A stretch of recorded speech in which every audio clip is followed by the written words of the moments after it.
B2B marketing and B2C marketing is not all that different. The only difference is you need to take your time with B2B. You can produce longer content, you can produce longer videos explaining a solution, case studies, white papers, whereas B2C is more fast impulse buying.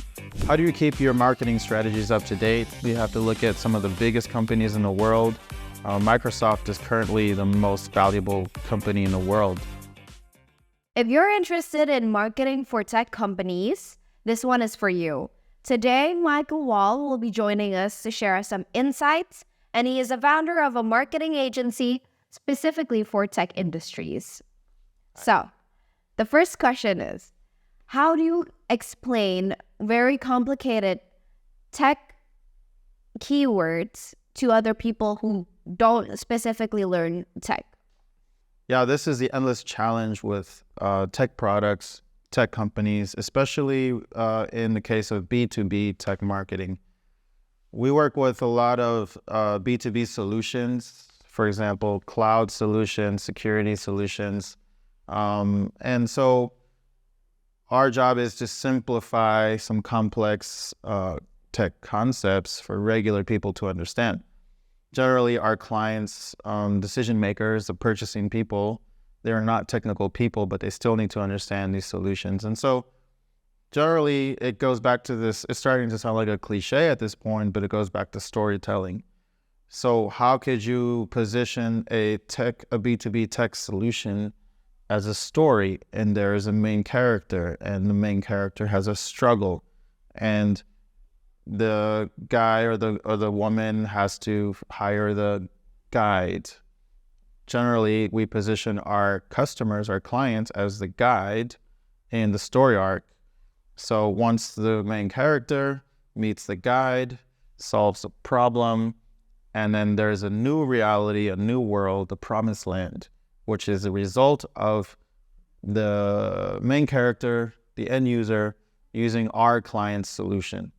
So that sounds a little bit convoluted, but if we can bring every tech solution down to the story level, then suddenly these complicated tech concepts can be very simple. Could you give us an example on how to storytell in less than 1 minute? Less than 1 minute? Wow. Yeah, because if we're making content for tech-related content, most viewers right now nowadays, we only produce short content that's like less than 1 minute. Right? No, we have long content. We have long content too, but how do you attract those customers who have a shorter attention span? For B2B marketing, we don't need to be too afraid of taking our time to explain something. For example, if you are buying Microsoft Azure solutions, you're about to spend millions of dollars on something, some cloud solution that's going to bring a digital transformation to your entire company. So you can take your time and you can talk about that in a long form. I mean, there's a lot of meetings that have to take place, a lot of research and analysis that has to happen before any purchase is made. And that sales cycle might take 6 months or 3 months or a year. I don't know. I won't speak for that. Naturally, for B2C content, we can do it faster. And for impulse buys, a purchase that is $10, $20, that's an impulse buy. How do B2B marketing managers make sure that their marketing strategies are up to date?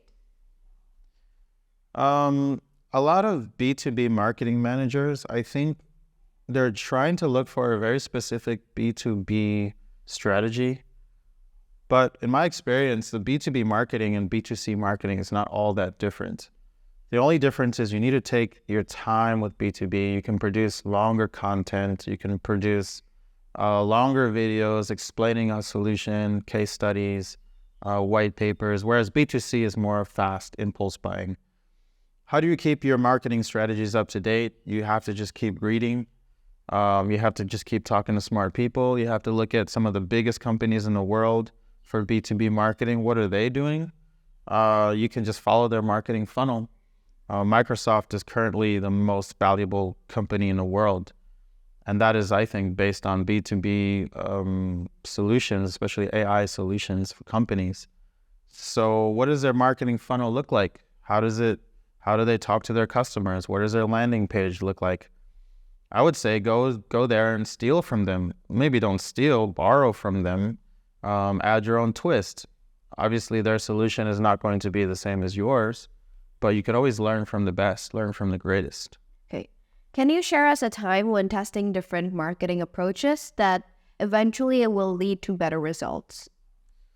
As an agency, a B2B marketing agency, we actually have to test a lot of strategies to see what works to attract new clients to us.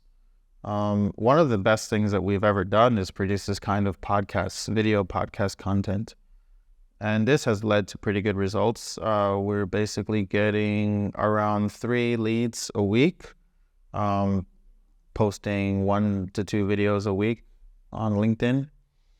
And so this strategy is based on having a conversation like we're doing on marketing ideas, strategies, trends, things that I love to talk about. I think the reason it works is potential clients, they see us, they look at our face, they can see our smile. They know that we're real people. We're not hiding behind a landing page. And they know we're not perfect. We're just like them. And so there's a level of comfort when they reach out to us that they know what they're going to get. So it's just like you go to the restaurant and the menu has big pictures on it, you feel more confident than if there's no pictures on the menu.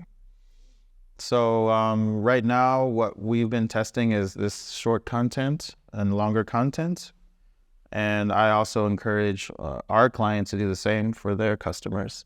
And so this is why we developed this personal branding service for our clients. Do you think for B2B, is it more important to produce short content or long content? Well, you need both of it. The short content might be the top of the funnel, so that would bring awareness. That could bring a couple of fans to your LinkedIn page or your social media accounts. The long content could be more for closing the sales cycle or reducing the sales cycle. Normally, if a big deal that's worth hundreds of thousands of dollars for one of our clients, that might take them 3, 4, 5 meetings to close a deal. Hopefully, if they produce some long content explaining their solution in detail, then that sales cycle should be reduced to, let's say, 2 to 3 meetings. And so you need a combination of the long and the short content. When marketing a tech product, how do you make sure that the message you're trying to get across is understandable for tech-savvy people and people who don't understand tech that much? I think you need to develop 2 different styles of marketing content for the tech-savvy people, so that can be more technical. But even if you want to go technical in your marketing content for tech-savvy people, my opinion is that they're still not that interested to really go deep into your tech solution because we're humans and we really respond more towards storytelling and towards what is the actual solution you provide and how does it help people and who benefits and what's the cost and what's the time that it takes. Technical details, yeah, those are important. At a certain point, you need to understand what is the exact solution that this company provides. But in the end, whether it's short content, long content, B2B, B2C, I still stand firmly that the storytelling aspect has to be there in everything you do. Okay, but do you think that making your conversation about more tech-related terms are actually a turn-off for people to watch, even for tech-savvy people as well? Well, my feeling is that the tech terms are necessary for a certain buyer persona, but I do urge caution that some marketing uses the tech terms to kind of hide the fact that they don't really know what does a brand represent. They don't really know who it's for. They just kind of hope that those tech terms go in there and it sounds fancy and people will be attracted to that. So it's kind of like, imagine a restaurant that has dishes in French to make it seem fancier. And then you get your dish and it's just a bowl of spaghetti. So I do think that tech terms are important, but there's a time and a place for that. For B2B, how do you make sure that marketing connects with people from different cultures? Um, yeah, that's a good question. I think if there is a problem that's being solved that is painful enough, then it doesn't matter what culture you're from. Um, that problem should speak to humans in general. So a lot of tech solutions get adopted all over the world. I mean, the iPhone, you can find an iPhone in every country of the world. How do you market an iPhone to somebody, let's say in Indonesia compared to America? I think it's not that different. I think in the end, people overemphasize culture and they kind of forget that we're all humans and we all want the same things and we need the same things more or less. So for me, I think just keep your marketing at the human level and just try to identify what are the commonalities between all people, all humans, regardless of culture, and keep your marketing speaking to those points rather than trying to focus down on very specific cultural things. Yeah. As tech advances, how do you think that AI can help us with our marketing strategies? Well, we use AI here as kind of a strategic advisor. And not only that, but we use AI as a way to cross-check our plans. A lot of times the AI can give us kind of the basic framework of a lot of strategies, for example, social strategy, or even like a year-long marketing PR strategy. AI is surprisingly adept on doing that. At the same time, we cannot rely just on AI. We need to look around on what are the things that the AI doesn't know. We have to edit and adapt things to our situations.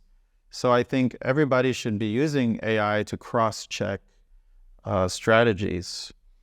Don't rely on AI and don't neglect using AI at the same time. But bring it in there as a sort of an outside consultant just to check, take what you like, take what you need, and don't, and throw away the rest. Can you talk about any challenges that you faced when creating content for tech-related products?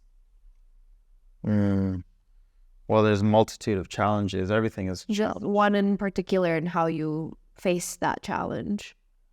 Well, one of the things that we try to do for B2C,